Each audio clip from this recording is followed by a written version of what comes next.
Hey guys, this is VSG Bobby, and I'm coming at you with my week 43 post-op VSG update. I am around 10 months out from surgery, which I had at Mather Hospital on Long Island with Dr. Aguala on December 18th, 2013. Um, if you can excuse me, I'm a little sick, trying to get past whatever I got when I was in Seattle. Shout out to my Seattle peeps. Everyone that was at the Pacific Northwest meet and greet. I had a blast. But anyway, this is a very important video that I wanted to make. I've been trying to make it for a while now, but have been sorting through how I wanted to make it. I'll probably just do it in two parts. So this is part one, the typical update, because I haven't updated in a while, which is unlike me. I usually am pretty on top of it. But it's been a couple weeks since I made an update. So over the past few weeks, a lot's changed with weight, but a lot more has changed with everything else in my life. So I'll do part one, just the typical update. So my highest weight at my first consultation back in August of 2013 was 316 pounds. My surgery weight in December of 2013 was 297 pounds. And my current weight is 172.1. Since my last video, that's a big drop, but I've been dramatically losing weight in the last couple weeks. Just this past week, I lost a lot because I've been sick, and I think it's a lot of water weight, so I don't think it's going to stay at that 172. I'm probably going to gain it back, but I think, whatever, it's awesome, but it's kind of crazy that I'm so low in the 170s. But again, I've been sweating a lot. I had like fever chills and all that, so I think it's just from being sick.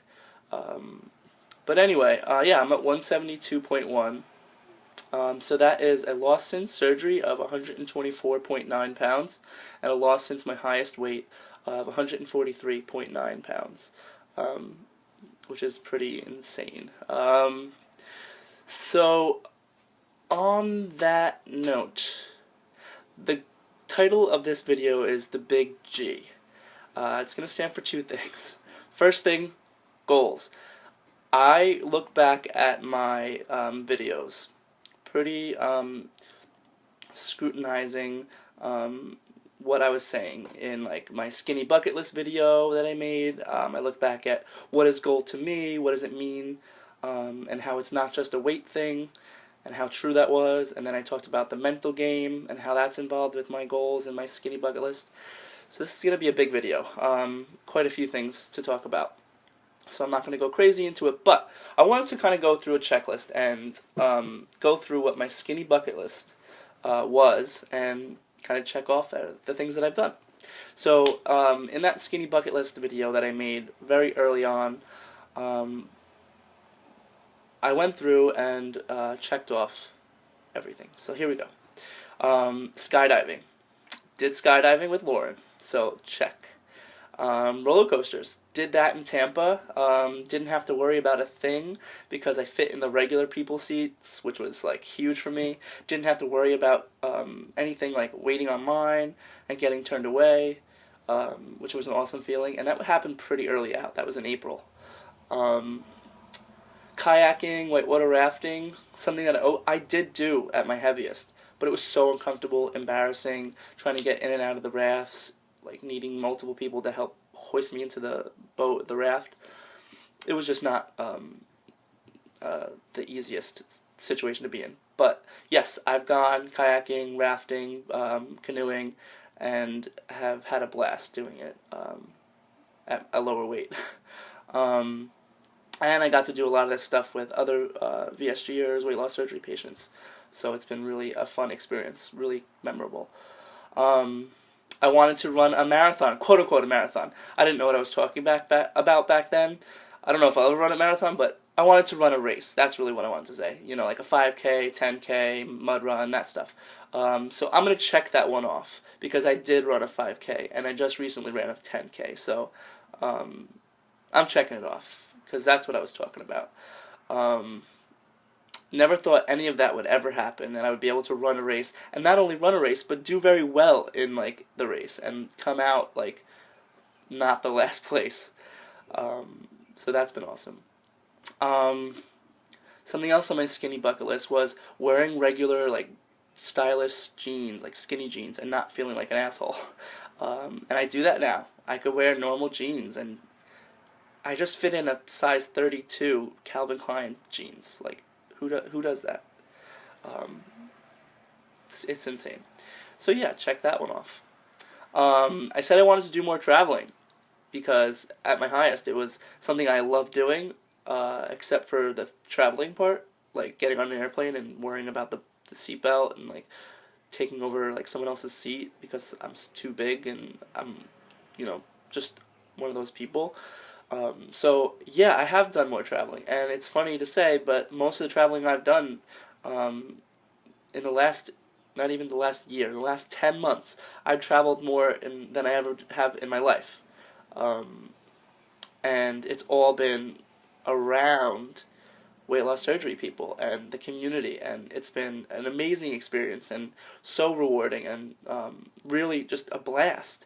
And it's just been, I don't know, it's just so much to I have so much to say about that. I think it's amazing, this community, and the meeting up is just like, it makes it that much more real, and to like celebrate each other. It's an important part of the process, and I think if you haven't had a chance to do a meetup, do it. Especially if you're early out, do it. It's great to meet people and see them in person because it's so much more, personable. So yeah, traveling. I mean, I did the big meet and greets Tampa in April, OH in August. I did the meetup in Hampton. I've gone to Boston to meet up with the Boston crew. I've gone I just came back from the Pacific Northwest meet and greet. Took the plane to the West Coast for the first time for these two events over there, and it's just been amazing. Like, I never traveled like this, and it's been awesome. The people that you get to meet is just, they're your people, and you know that, and you feel so comfortable and so at peace and so one with everybody, and it's really, I think, an important part of the whole process. So make time for it if you're new, if you're early out, especially. Excuse me. So do more traveling, check. Outdoor activities, I wanted to do more. I have been. I've been going hiking, I've been doing boating, like a ton of things on the water. Everywhere I go, I try to implement some form of outdoor activities, and it's just, I'm just so much more into being active and getting those steps in, like being more active, like even on family vacations. I made a video about that, just doing things and not just sitting around and like snacking and eating like I used to. Like, I just make more time for being outdoors and being active. So that is definitely happening. So check. I wanted to go to the beach and take my shirt off and not feel like ashamed, and I've done that. I've gone to the beach, took my shirt off, and yeah, so I have some saggy skin. I'd rather have the saggy skin than the huge body, So I'm totally fine with that and confident in that. So check. I wanted to stop sweating as much, and I have. When at my heaviest weight, I would sweat like no other, like from nothing, just walking down the hallway, like sweating my face, and my back and my chest would sweat. But now it's like dramatically decreased. Like, I sweat when I work out, but I don't sweat like a weirdo, like when I'm not, putting too much into something. So yeah, don't sweat as much. So the last two are kind of a segue into my second part. Dating. I wanted to be able to get back into dating because that was on the back burner for me. And I have talked about a little bit of dating, maybe a few months ago. Didn't really work out. And the second was not feeling so socially awkward or embarrassed meeting new people, or feeling like people are judging me. Just feeling like, not comfortable in my own skin. And in my video that I talked about all this, I mainly blamed this whole like dating on the back burner, feeling socially awkward on my weight. And that was probably most of it. Well, I would say half. That was probably a good portion of the social awkwardness and not being comfortable dating and stuff. But there's another piece. So here comes part 2 of this video. And I'm warning you, this is a big thing that I'm about to say. It's really important to me. And I know that this is a public forum, people can see this, but I'm going to make this video available by link only. So out of respect for what I'm about to say, if anyone can just keep it to themselves, not post it publicly, I'm going to post it to my friends on Facebook, on my VSG account, because I am comfortable with the community being a part of this. But outside of it, I don't think it's really necessary. So, this is part 2 of the big G. First part was goal and all the associated things, the weight. Yeah, I got to my goal weight. But all those other things on my skinny bucket list that I've accomplished, that was part of my goal. And I've checked them all off. So I need to make a new like bucket list about like something else. So, part 1 was, the big G was goals. Part 2 of the big G is this. Now, again, I said I had to figure out how I wanted to do this, and I know that I can't formulate words as much as I would like to, like on the spot, so I wrote it. I wrote a nice little letter to you guys.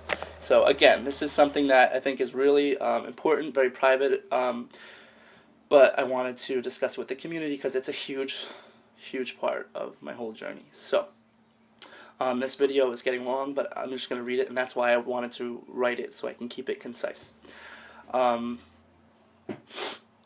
Here goes. In honor of National Coming Out Day, I'd like to take the rest of this video to devote to how my weight loss journey has been affected by my sexuality. For those who don't know, I'm gay. I only very recently came out to my friends and family, including some of my weight loss surgery family. I'd like to preface this video by stating an obvious but sad fact. I'm aware that not everyone will accept this news, but I'm confident that those who matter to me in my journey will be supportive. To those who have already supported me with open arms, I thank you. You know who you are, and your support means the world to me. On that note, I'd like to talk about it from the beginning and lead up to where I am now. Like most, I always knew I was gay. Growing up, I had doubts, hopes that my feelings would change, and thought I could fool everyone, including myself, if I just dated girls. That worked for a little while, but my internalized guilt, shame, and anxiety slowly but surely led to my coping with food. The thought of my friends and family finding out that I was gay literally ate away at my psyche, to the point that I suffered day in and day out to try and cover up who I really was. I've been doing this 24 hours a day, 7 days a week, 365 days a year for the last 17 years. It was not easy, and it took its toll on my social life, my family relationships, and my relationship with myself. This is how I got to be 316 pounds, suffering from social anxiety, depression, and using food to cope with both. A year ago, I made one of the best decisions of my life. I chose to get vertical sleeve gastrectomy. I knew being healthier would make me happier, but I also thought it would solve everything else. My self-hatred over being gay. It did not. I thought that if I was thinner, I would be able to live my life to the fullest. Until recently, this was the case. I've done more, seen more, and have had the amazing chance to meet some of the kindest, funniest, and more ridiculous people I could imagine. I recently got to my goal weight. I've crossed off all those skinny bucket list items, except for 1 or 2. I wanted my social anxiety to go away so that I could feel more comfortable dating. Yeah, I went on a few dates since surgery, but it was just a sham. It was my poor attempt to continue hiding. This surgery has helped to bring happiness and comfortability to almost all areas of my life, but I still had this one piece missing. 2 months ago, I started seeing a therapist. I've talked about this. I went in to work on my anxiety. Within the first session, I felt the need to talk about my struggle with being gay. From then on, this is what we have been working on. With that objective support, I was able to come to terms with my being gay and even embrace it. I started telling close friends about a month ago, and then my family over the course of the last month. It was anxiety-provoking, but I couldn't have had a more rewarding experience. Everyone accepted the news with open arms and has made the process that much more meaningful and positive. To my friends and family, if you're watching, I love you. Since coming out to friends, family, and some of the weight loss surgery community, and now all of you, I've actually started dating someone. It's a very new, very scary experience, but I couldn't be happier. For once in my life, I finally feel at peace with myself and with the world. This is not something I thought I could ever say. I'm happy with who I am, with who I've become because of this surgery, and for the person I was always meant to be. So, on that note, I wanted to leave you guys with the quote I used a couple months ago in a video, and it goes like this. Maybe the journey isn't about becoming anything. Maybe it's about unbecoming everything that isn't really you, so you can be who you were meant to be in the first place. Thanks for watching, and thanks for your support. Deuces.